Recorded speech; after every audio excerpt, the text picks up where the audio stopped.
জয় হিন্দ বন্ধুরা, আমার channel study care পয়েন্টে সকলকে স্বাগত। তো আজকে এই ভিডিওতে আমি নিয়ে এসেছি তোমাদের জন্য লাভ ক্ষতি থেকে এমন কিছু অঙ্ক করাবোই যা পরীক্ষায় আসবেই আসবে। তো চলো অঙ্কগুলো শুরু করা যাক। বন্ধুরা, লাভ ক্ষতির প্রথম অঙ্কটা আমরা একটু দেখে নিই। তো কি বলেছে, ক্রয় মূল্যের ওপর 20% লাভ হলে বিক্রয় মূল্যের ওপর লাভের হার কত? তাহলে এখানে আমরা কি করব, ধরি ক্রয় মূল্য কত 100, কি করেছে, ক্রয় মূল্যের উপর 20% লাভ করেছে, তাহলে বিক্রয় মূল্য কত যাবে, 100 প্লাস 20, 120 টাকা। তো বিক্রয় মূল্য কত 120, ক্রয় মূল্য কত 100, তাহলে আমার লাভ কত রইলো, তাহলে লাভ 20। মূল্য থেকে ক্রয় মূল্য মাইনাস হচ্ছে, তো এখানে বিক্রয় মূল্যের উপর লাভ চেয়েছে, তাহলে কত, 120তে কত লাভ করছি, 20 টাকা। তাহলে 100-এ আমরা কত করব, কি করতে হবে, 20 গুণ, তাহলে কি করতে হবে, 100তে কম হবে, তাহলে 100/120। অ্যান্সার বের করে নেবে তোমরা, 16.23%। আমরা অঙ্কটা কত সহজে করে ফেললাম। তোমরা প্র্যাকটিস করছো এখন এইভাবে, কিন্তু পরবর্তীকালে এই লেখাগুলো না লিখলেও হবে, মনে মনে কষে নেবে। বন্ধুরা চলো পরে অঙ্কে যাওয়া যাক। তো বন্ধুরা, দ্বিতীয় অঙ্কটা দেখে নাও। এই দ্বিতীয় অঙ্কটা কিন্তু পরীক্ষায় বহুবার এসছে এবং তার অ্যান্সার নিয়ে কিন্তু বহু কনফিউশন তৈরি হয়েছে। আজকে কিন্তু এই কনফিউশন আমরা দূর করে দেবো। তো অঙ্কটা কি বলেছে আমরা একটু দেখে নিই। বলেছে বিক্রয় মূল্যের ওপর 20% লাভ হলে ক্রয় মূল্যের ওপর লাভের হার কত? তো এখানে বিক্রয় মূল্যের ওপর যদি 20% লাভ থাকে, যদি এরকম লেখাটা থাকে, তাহলে কিন্তু এই লাভটা ক্ষতি হয়ে যায়, ক্রয় মূল্যের উপর ক্ষতি হয়ে যায়। তাহলে লেখাটা কেমন হবে, ধরি বিক্রয় মূল্যকে যদি আমরা 100 ধরি, বিক্রয় মূল্যকে যদি আমরা 100 ধরি, তো ক্রয় মূল্য কত হয়ে যাবে, 100 মাইনাস 20 কত হয়ে যাবে, 80। লাভটা দেখে নিই, লাভটা কত হয়ে যাবে, 20 টাকা হয়ে যাবে। কোথা থেকে, বিক্রয় মূল্য যদি 100 হয়, ক্রয় মূল্য যদি 80 হয়, লাভ হয়ে যাবে আমাদের 20। তাহলে চলো অঙ্কটা আমরা করে নিই। এখানে কি বলেছে, ক্রয় মূল্যের উপর লাভের হার কত, কি বলেছে, ক্রয় মূল্যের উপর লাভের হার। তাহলে আমরা ক্রয় মূল্যটা লিখে দেবো, কত, 80তে কত লাভ করছে সে, 20। তাহলে 100 এ সে কত করবে, কি করব, 20টা লিখে দেবো। তাহলে 80তে যদি 20 হয়, তাহলে 100তে আমাদের বেশি হবে, তাহলে তার জন্য বেশিটা কিন্তু ওপরে যাবে, বাই 80। তাহলে অ্যান্সার বেরোবে কত, 25%। এরকম যখনই বিক্রয় মূল্যের উপর 20% লাভ বলবে, তখন ক্রয় মূল্য কিন্তু লাভটা ক্ষতি হয়ে যাবে, ক্ষতিটা লাভ হয়ে যাবে। তো 3 নম্বর অঙ্কটা আমরা একটু দেখে নিই। এই 3 নম্বর অঙ্কটা কিন্তু পরীক্ষায় আসবেই আসবে।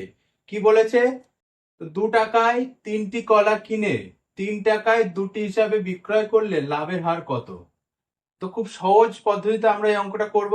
কি করব, লিখব 2 টাকা, এদিকে লিখবো 3টি, এই সাইডে লিখবো কত, 3 টাকা, এখানে লিখবো 2টি।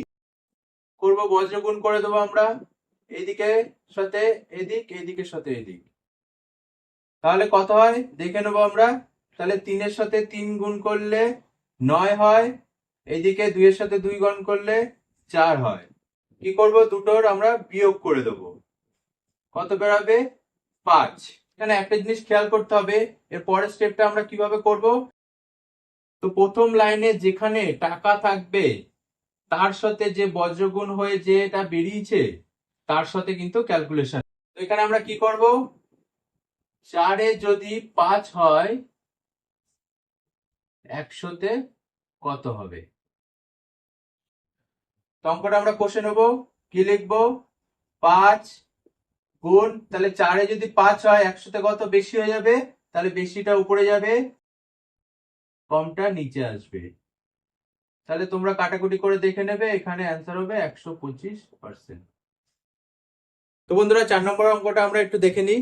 4 নম্বর অঙ্কটা কি বলেছে, 18টি দ্রব্যের ক্রয় মূল্য 12টি দ্রব্যের বিক্রয় মূল্যের সমান হলে লাভের হার কত। তো এরকম থাকলে আমরা কি করব, 18টি ক্রয় মূল্য সমান সমান 12টি বিক্রয় মূল্য যদি বলে, তাহলে সবসময় জানবে ক্রয় মূল্যটা এইটা হয়ে যাবে, বিক্রয় মূল্য কিন্তু এইটা হয়ে যাবে। তাহলে আমাদের কাছে বিক্রয় মূল্য কি এলো, 18টি, ক্রয় কত এলো 12টি, তাহলে লাভ কত, তাহলে বিক্রয় থেকে ক্রয় বিয়োগ দিলে 6টি লাভ থাকছে। তো এখানে লাভ কিন্তু সবসময় ক্রয় মূল্যের উপর হয়, তাহলে ক্রয় মূল্য এখানে কত বলেছে 12টি, তাহলে আমরা লিখে দেবো 12টিতে যদি 6টি লাভ করে 100-এ কত করবে। তো আমরা একটু কষে নেব, 6 গুণ, তাহলে 12টায় যদি 6টা হয় 100-এ সবসময় বেশি, তাহলে বেশিটা উপরে যাবে বাই 12, কাটাকুটি করে নেবে, দেখবে 50% হবে অ্যান্সার। তো বন্ধুরা 5 নম্বর অঙ্কটা আমরা একটু দেখে নেব। আর এই ধরনের অঙ্ক কিন্তু পরীক্ষায় 100% আসবেই আসবে। তো চলো এই অঙ্কটা একটু পড়ে নিই। কি বলেছে, চালের দাম 20% কমলে 100 টাকায় 2 কেজি বেশি পাওয়া যায়, তাহলে প্রতি কেজি চালের হ্রাসপ্রাপ্ত মূল্য কত। তো এই ধরনের অঙ্ক কিন্তু খুব শর্ট ট্রিক্সে আমরা করে নিতে পারি। চলো দেখে নিই কি করতে হবে। 100 টাকায় 2 কেজি চাল বেশি পাওয়া যায়, তো আমরা কি করব, 100 টাকায় 2 কিলো, তাহলে 1 কিলোর দাম কত, আমরা কি করব 100 দিয়ে 2 দিয়ে ভাগ করে নেব, কত আসবে 50। এরপরে আমরা কি করব, 50-এর সঙ্গে গুণ, যত এখানে 20% কম হোক বেশি হোক সেই সংখ্যাটা লিখে দেবো বাই 100 করে দেবো, তাহলে কিন্তু আমরা অ্যান্সারটা পেয়ে যাব। অ্যান্সার কত হয়ে যাবে 10। তো দেখলে সব অঙ্কগুলো আমরা ছোট ছোট ট্রিক্স এর মাধ্যমে কত সুন্দর করে নিতে পারছি। এরকম সুন্দর সুন্দর ট্রিক্স যদি তোমরা শিখতে চাও, আমার চ্যানেলটা কিন্তু সাবস্ক্রাইব করে রাখবে। তো বন্ধুরা এই ভিডিওটা যদি ভালো লেগে থাকে তাহলে like, comment, share and subscribe করে। আবার দেখা হচ্ছে নতুন ভিডিওর সাথে। জয় হিন্দ।